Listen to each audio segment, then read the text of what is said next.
नमस्कार. आज आपण एका खूपच रंजक अशा प्राचीन बौद्ध कथेमध्ये डोकावणार आहोत.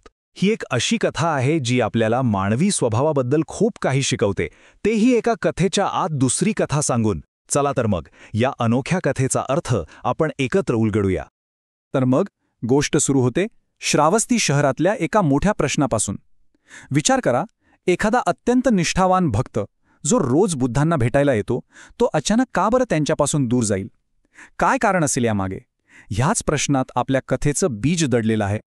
तर गोष्ट आहे एका गृहस्थ उपासकाची. हा माणूस खूप श्रद्धाळू होता, पण काहीतरी असं घडलं की त्याने अचानक भगवंतांकडे येणंच बंद केलं. आता साहजिकच 7-8 दिवस तो आला नाही, तेव्हा भगवान बुद्धांनी त्याच्याबद्दल विचारलं. तेव्हा त्याने जे कारण सांगितलं ते काही श्रद्धेशी संबंधित नव्हतं. नाही, समस्या होती त्याच्या घरात, त्याच्या पत्नीसोबत. आणि खरा गोंधळ इथंच होता. त्याच्या बायकोचं वागणं इतकं विचित्र होतं की तो पार चक्रावून गेला होता. म्हणजे ज्या दिवशी ती काहीतरी चूक करायची तेव्हा अगदी गरीब दासीसारखी वागायची, आणि ज्या दिवशी ती काहीच चूक करायची नाही त्या दिवशी मात्र तिचा अवतार एकदम तापट आणि जुलमी असायचा. आता सांगा, या माणसाने काय अर्थ काढायचा याचा? तो म्हणतो की मला तिचा स्वभावच कळत नाहीये, आणि तिच्या या सततच्या बदलणाऱ्या वागण्यामुळे तो इतका त्रस्त झाला होता की त्याच्या हातून बुद्धांची सेवाही घडेनाशी झाली. त्याच्या आध्यात्मिक साधनेत अडथळा येत होता. आता इथे बुद्ध त्याला थेट सल्ला देत नाहीत. त्याऐवजी ते खूप जुनी गोष्ट सांगतात, त्यांच्याच एका पूर्वजन्माची कथा. बुद्ध त्या उपासकाला अक्षरशः काळात मागे घेऊन जातात. गोष्ट आहे प्राचीन बनारसची. तिथे एक जगप्रसिद्ध शिक्षक होते, बोधिसत्व, म्हणजे स्वतः बुद्धच, पण त्यांच्या ज्ञानाच्या मार्गावरच्या प्रवासातल्या एका रूपात. त्या बोधिसत्वांकडे तब्बल 500 तरुण ब्राह्मण विद्यार्थी शिकत होते, आणि त्या शेकडो विद्यार्थ्यांमध्ये एक असा होता ज्याची समस्या अगदी सारखीच होती. बघा, हीच तर शिकवण्याची एक अप्रतिम पद्धत आहे. त्या तरुण शिष्याची परिस्थिती आणि या गृहस्थ उपासकाची परिस्थिती तंतोतंत सारखीच होती.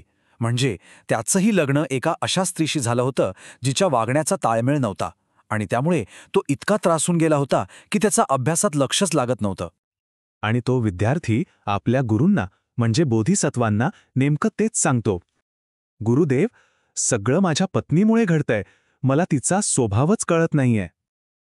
हे ऐकून बोधिसत्व त्याला समजावतात की ही काही नवीन किंवा फक्त तुझ्यासोबत घडणारी गोष्ट नाहीये. आणि मग ते या समस्येवरचं उत्तर, कथेचं जे सार आहे ते एका गाठेच्या, म्हणजे एका श्लोकाच्या रूपात सांगतात. या कथेतून जे मुख्य ज्ञान दिलं जातं ते हेच आहे की स्त्रियांचा स्वभाव समजायला खूप कठीण असतो. तो पाण्याखालून जाणाऱ्या माशाच्या मार्गासारखा आहे, ज्याचा आपण अंदाज लावू शकत नाही. त्यामुळे त्यांच्या बदलत्या मनस्थितीनं फारसा आनंदी किंवा दुःखी होऊ नये.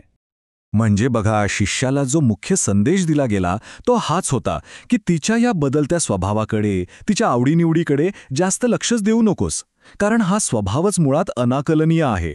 त्यात भावनिकरित्या गुंतून राहण्यात काहीच अर्थ नाही. चला आता पाहूया की या एका शिकवणीमुळे भूतकाळात आणि वर्तमानात दोन्ही ठिकाणी समस्येवर तोडगा कसा निघतो. त्या प्राचीन कथेमध्ये काय होतं तर बोधिसत्वांनी दिलेला उपदेश तो शिष्य आचरणात आणतो. तो आपल्या पत्नीच्या लहरीपणाकडे दुर्लक्ष करायला शिकतो, आणि जेव्हा हे तिच्या लक्षात येतं की आपलं वागणं सगळ्यांना कळलं आहे, तेव्हा ती स्वतःच आपलं वाईट वागणं थांबवते. आता वर्तमानात परत येऊया. इथेही अगदी तेच घडतं. जेव्हा तो गृहस्थ उपासक ही कथा ऐकतो आणि घरी जाऊन सांगतो, तेव्हा त्याच्या पत्नीलाही साक्षात्कार होतो. ती म्हणते, अरे देवा, माझ्या वागण्याबद्दल तर स्वतः बुद्धांना माहिती आहे. आणि बघा, कथेची ताकद काय असते. त्या क्षणापासून तिने आपलं चुकीचं वागणं कायमचं सोडून दिलं. म्हणजे एका कथेने दोन्ही काळात, दोन्ही ठिकाणी तोच परिणाम साधला. आणि त्या गृहस्थ उपासकाचं काय झालं तर त्याची केवळ घरातली समस्याच सुटली नाही, तर त्याला आध्यात्मिक पातळीवरही एक मोठी प्रगती साधता आली. त्याला स्रोतापत्ती फळ मिळालं, म्हणजे ज्ञानाचा पहिला टप्पा त्याने गाठला.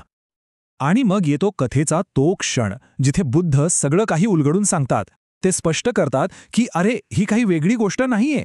त्या प्राचीन बनारसमधले शिक्षक म्हणजे मी स्वतः, तो गोंधळलेला शिष्य म्हणजे हाच गृहस्थ उपासक, आणि त्याची पत्नी म्हणजे ह्याचीच पत्नी.